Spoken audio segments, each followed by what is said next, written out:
Hi, everyone. I'm really excited to get here and show you all how I get myself organized to start working through creating a master SOP project timeline. So as you can see, I use Smartsheet. Currently, I'm showing you my course launch path. I'm going to start from the beginning to create it for my master SOP project timeline. So this timeline is designed for creating a comprehensive master SOP that becomes the operational foundation of a business, department, nonprofit, really for anyone that likes to remain organized. So I'm looking down as well because I've got my notes in front of me. But there are a couple phases that we're going to work through. We're going to go through the detailed project schedule as well as specific tasks. So I want to walk you all through this, show you all how I build this out to be able to keep myself on track, but also to be able to stay organized. Once you build this out, you can reuse the same Master SOP project timeline over and over again, which is fantastic. So in my workspace, I am going to create a new sheet, and it's going to be a minute, but I'm going to title this my Master SOP project timeline. I do everything online, keeps it easy, accessible on my phone, on my tablet, whenever I'm traveling. So we're going to do different columns. So your primary column usually is static, which is why you cannot pick the column type, but this will be your phase. Then the next column will be your week. Next one is the key activities or tasks, whatever you want to call this. Deliverables. And then if you want to add, I did it wrong, deliverables, make sure you hit OK.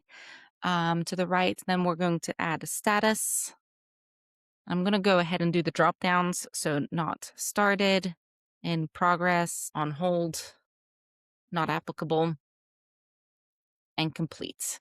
Those are my standard values that I use, restricting to values only. And then I'm going to put owner, especially if you're working with multiple people, you definitely want to have an owner column there.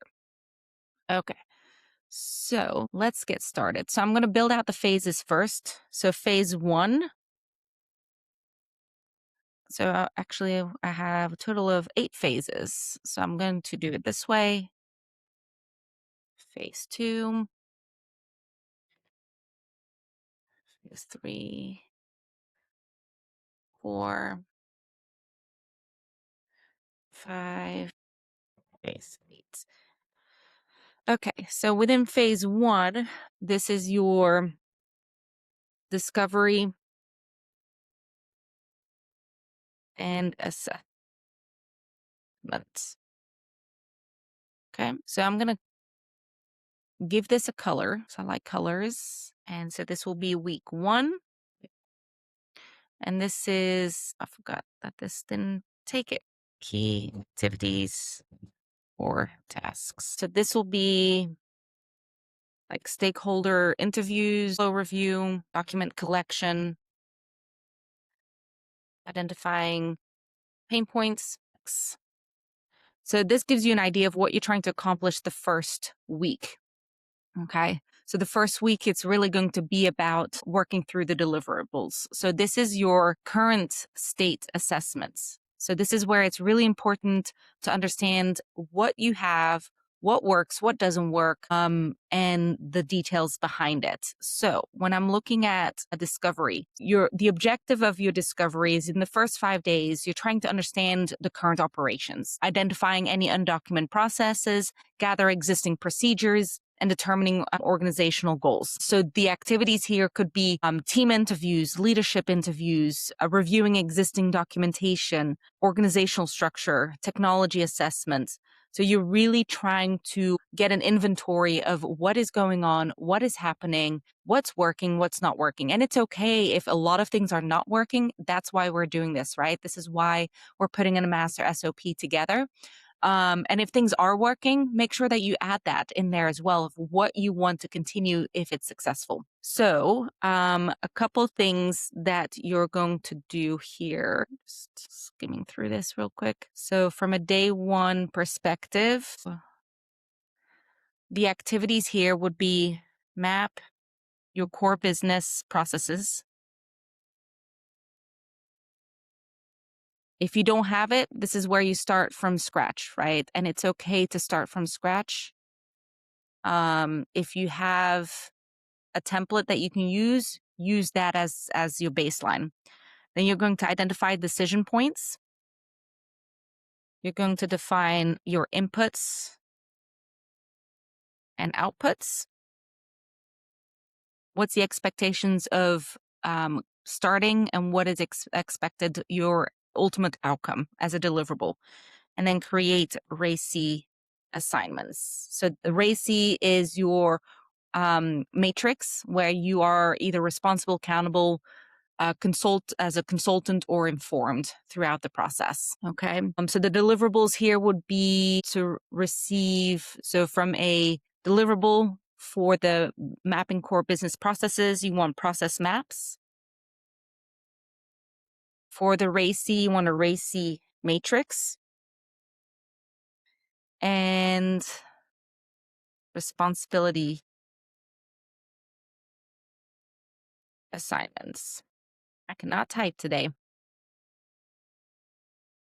Then from a defining the inputs and the outputs, you want it to be, what does right look like? And then identifying decision points. So this will be, are there any approvals?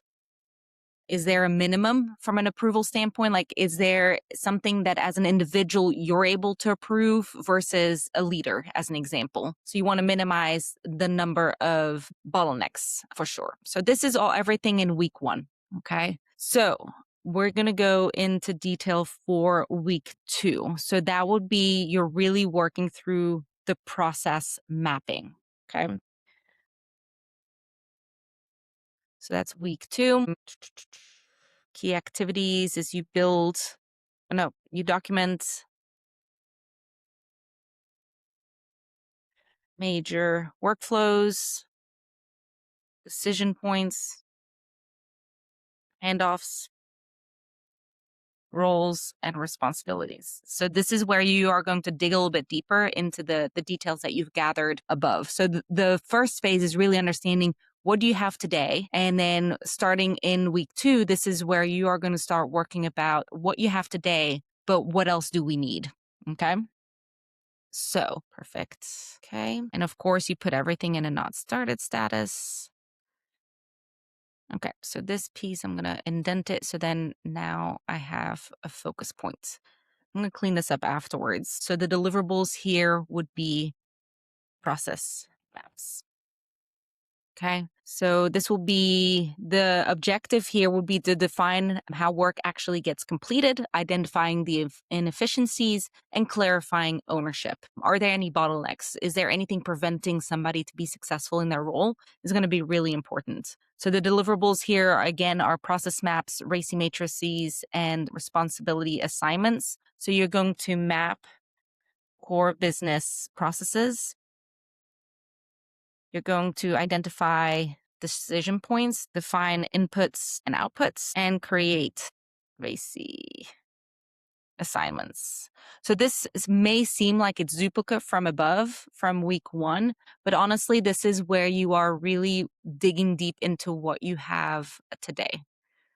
Okay, so let me clean this up because I want this to be linked in the show notes after this, so you all can use this as your baseline. Again, you can add more context, more details as you're working through it. Every business is slightly different. This is just the standard baseline to go ahead and get started. Okay. So phase number 3 is going to be your SOP framework design. This is a good reminder to hit save so I don't lose the work, even though it should be saving. Week 3, actually that's week 2 as well. So this could lead into week 1, 2. So week 2, so you're going to build the SOP structure, sections, naming convention, and governance standards. So the output, so the deliverable on this is SOP outline and governance. Ooh, I can't type again.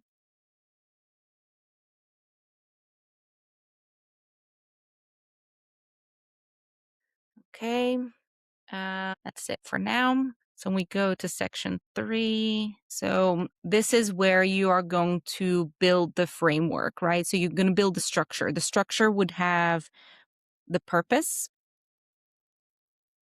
defining why the SOP exists. You're going to have the scope. So this is who and what it applies to. You're going to have your roles and responsibilities, which is clear ownership structure. Then you're going to have your detailed procedures, which is your step-by-step instructions on how to actually get the work done, the tasks, the deliverables done. Then you're going to have any forms and templates. So include anything, and this is usually linked in the document. So you can have a SharePoint or a Confluence page where you save all of the documentation and where you build everything out. So your forms and templates are linked within the SOP. It's not embedded inside, because then it becomes really wordy and very hard to maintain. But those are your supporting documentation. Then you've got your performance standards,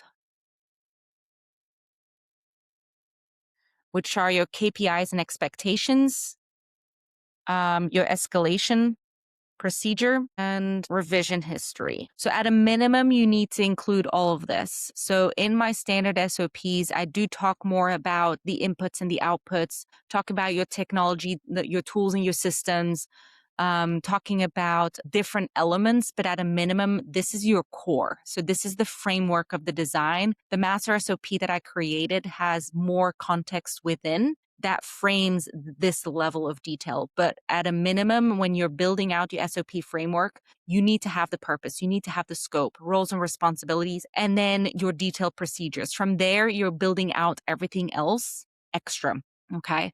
So it's going to take some time to really work through it. So as a solopreneur, as a team lead, this can take you easily 1 to 2 weeks. I know I mentioned this in one of my podcasts before. It can take you 1 to 2 weeks to really get it fully created from start to finish. From there, it's going to get easier.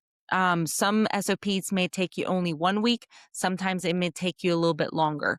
But at a minimum, for a good solid SOP, it could give you a good 2 weeks, especially when you start from the beginning with nothing documented, a blank page. It does take a little bit of time.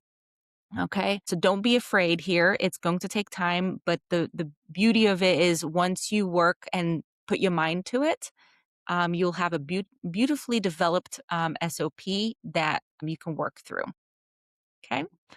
So from here, we're going to go in phase 4, which is your SOP development. So again, it's going to be the same context as above. So above, you're just building the structure, but then actually going through the development, you're actually documenting the details that you need to be able to get everything situated. So I'm just going to copy and paste this. Again, the status are not started. And you can put a time frame on this. You can, if you want to hold yourself accountable, it's really easy to add a start date, end date to this project plan as well, to really hold yourself accountable when it comes to the details. And it's okay to do that.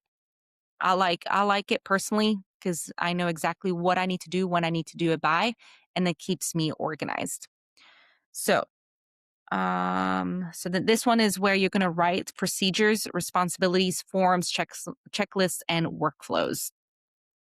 So this is where you're going to start working on the meat of the content. And this is starting to be your deliverable. Here's your draft master SOP. So let's say let me give you all an example real quick of what an SOP could entail. It could be your onboarding SOP for a new hire.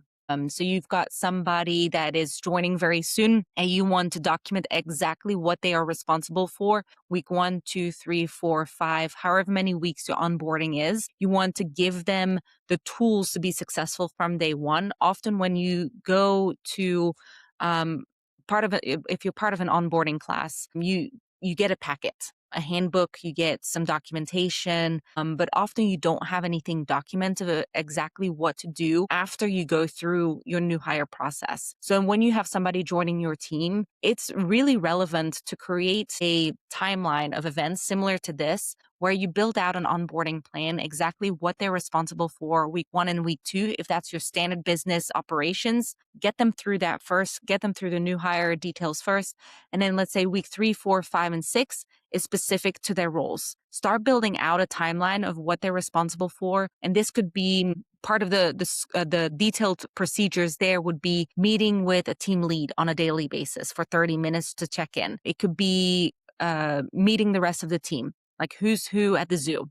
The next step would be reading some of the standard operating procedures that you already have in place on how to kick off a project, as an example. Those are the details that you want to start documenting for onboarding, so that way they are set up for success, and actually that gives them actually a better experience joining and being excited about joining. Okay, so that's an example of an SOP that you can build out. Okay, so week 5 is your review and validation. Okay, your review and validation, you don't do this on your own. So your review and validation is basically your leadership review, your staff feedback, anyone that wants to take a look at it, get an idea of what you're doing. This is a great opportunity. This is also, if you use ChatGPT, this is actually an opportunity where you can feed it into ChatGPT and have them analyze it for you as well. This is a great opportunity for ChatGPT to give you the feedback first before you even go to leadership or staff feedback. When you're building an SOP, you want to make sure that somebody off the street, it doesn't have to be somebody who works with you, is able to follow the SOP from start to finish. Think about your husband as an example. Will he be able to pick this up, understand it, and know exactly what to do? In the end, that is your goal. That is exactly what you want to try and accomplish, and make sure that you get through that. So from an objective, we want to make sure that the SOP reflects reality and can be followed. The deliverables here is validating the SOP and really having a gap closure report, meaning that does it include everything that you're looking for to be included in here, to make sure that anyone can pick it up and start working through it. The activities here, you're going to talk through formatting, branding, hyperlink validation. This is a really important one, making sure that the hyperlinks are working. Version control setup, because this is a living and breathing document. This is not the last time that you're going to be updating this. And then approval signatures, making sure that everybody is aligned with the deliverables, making sure that it works and that it can be used moving forward. So this will be your week. Let's see, this was week 3. And again, you can do this faster than it needs to be. You can do it as fast as you want it to do it, or you can take your time and go through the motions. Okay. And phase 6 is finalization. This is where we're doing the final formatting, approvals, version